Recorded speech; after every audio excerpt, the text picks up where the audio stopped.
theater, a woman gets used to attention.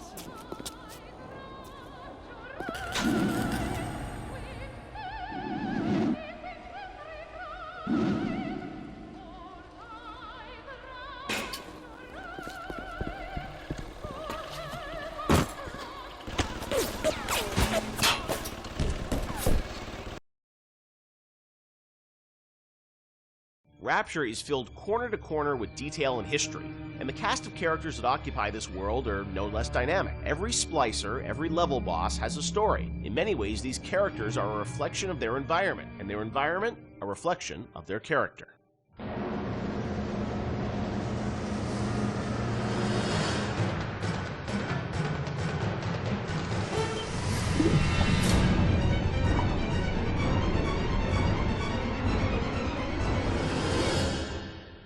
Let's talk about some of the characters in BioShock. There's so many that fans love, and there are many Wikia pages about them. You know, one thing that I think a lot of fans may not realize is you were telling stories with these characters, a decade ago. And technology today, as we saw in a game like Infinite, you can do amazing things with facial expressions and storytelling. Conveying that emotion that you did 10 years ago with limited technology was challenging. How hard was it back in the day to sort of, convey story in engine?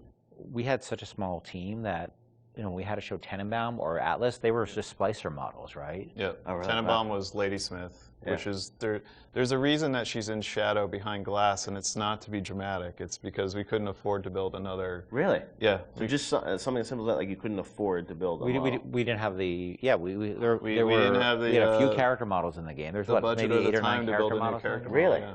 Wow. So we're like, oh, we'll put her in silhouette behind a light, and people think it's noir. And so much of it was driven by the voice performance, I feel like, too, because it all had to, it was like a radio play in many ways still. Yeah, we had some really good actors, and I was able to spend a lot of time with them, and the fact that I could write the stuff, direct it, and then rewrite in the room, and the fact that we had actors who were, for whatever reason, I wasn't even in the same room as them. I was on a speakerphone. Right. They were in a studio in New York or LA or something. I don't think I met any of them. Really?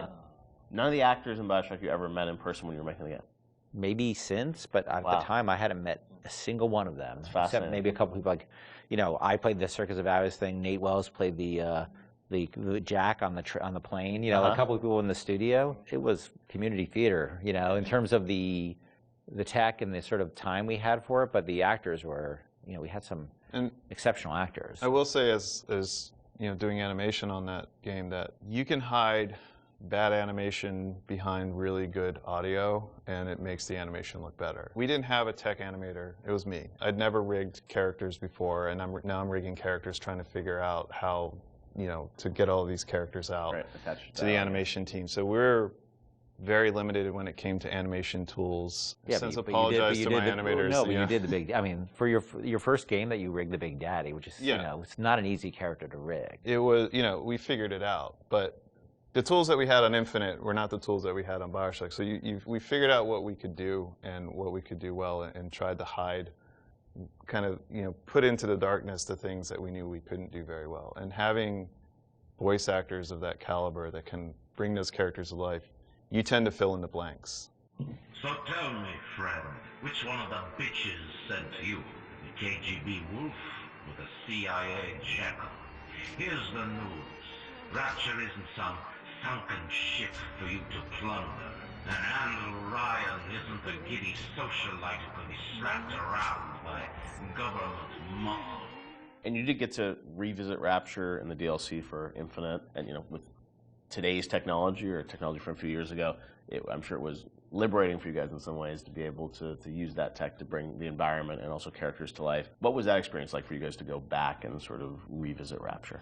It was liberating because we got to revisit it, but we also, I think, when we started, thought we'd be able to go reuse some of the old assets, and they just didn't hold up anymore compared to the Infinite assets. So we basically had to rebuild, not just rebuild everything from scratch, we had to reimagine it from scratch because, we had the ability to make it look grander and bigger, but still feel like exactly like Rapture. It is a different kind of, we're making a different kind of experience than BioShock 1, so it was tricky to make it feel like it was the same kind of game.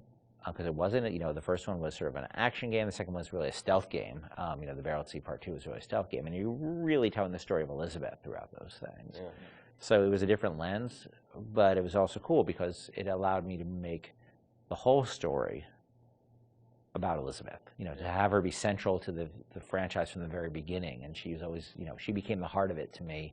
And to have her, it was really exciting for me to make her, her heroism be something that set the events of BioShock into motion, which eventually, saves all the little sisters. That was really gratifying, a nice way to tie the whole thing up for me. And you probably didn't have that idea 10 years ago, right? You had to retrofit it all. I had no idea. He has a letter that he's addressed to himself that's 10 years old. But, yeah. I don't know.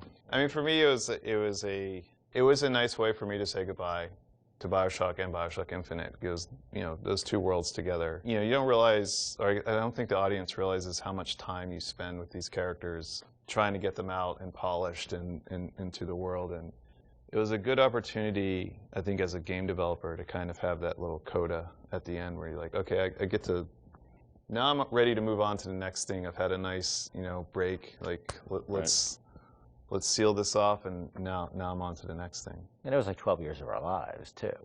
Between the very beginning of it, and it was a long time. Well, I mean, so my daughter, who is 16 now, I did a lot of filming of her when she was 6 as a little sister. Oh, wow. And this was not mocap, I was just running around the office. And I'm like trying to be like, now trip over the thing and pretend you die. Or like, trying to not traumatize a 6-year-old. Yeah, pretend you're drinking something, and and I never showed her the actual game until much later. But she, on BSI, I put her in a mocap suit and actually used her for the little sister in Paris that's running after the balloon. So that was kind of, for me, like a nice way to connect it all together. Were there any characters on the original game that you found hardest to write? I mean, you mentioned recasting Atlas, things like that, but was there a character that was the most challenging for you, Ken? Well, Atlas, because he was basically written completely twice. That was very, very tough, and I was very happy about the original character, and I thought I'd really done something great. And then we showed it to people, and they just hated it, and they didn't trust him. And if they didn't trust him, we were screwed. And so it was tough because we, after having gone through all the recordings, actually, I had to let the actor go. It's no fault of his own, right? It was on us. He had invested in it, tell him that it wasn't going to happen, and rewrite it from scratch. That was hard, and that was tough. And then after I finished it, I had a debate with somebody on the team who felt the accent was really, really phony. And we had an English person on the team, and he felt the accent was really phony. So at the last minute, we basically ended up doing a focus test in Ireland. Wow. To see if people bought the accent, because the actor playing Atlas was Irish, but he was from a different part of Ireland, so he was playing a different kind of Irish accent. I don't think he was from Dublin, and Atlas sort of had a Dublin accent. And so at the last minute, I thought I was going to have to do it again. Oh, wow. And fortunately, the focus test came back, and people loved it. I don't know how you survived that plane crash, but I've never been one to question Providence. I'm Atlas, and I aim to keep you alive. And a lot of the villains in the game felt like they were, very much tied to certain levels. And this was, you were still in an environment of levels with BioShock, right? It wasn't just a big open world. Did that all sort of get designed together? It's like, here's the best villain that's going to fit to this environment and this theme of, this area?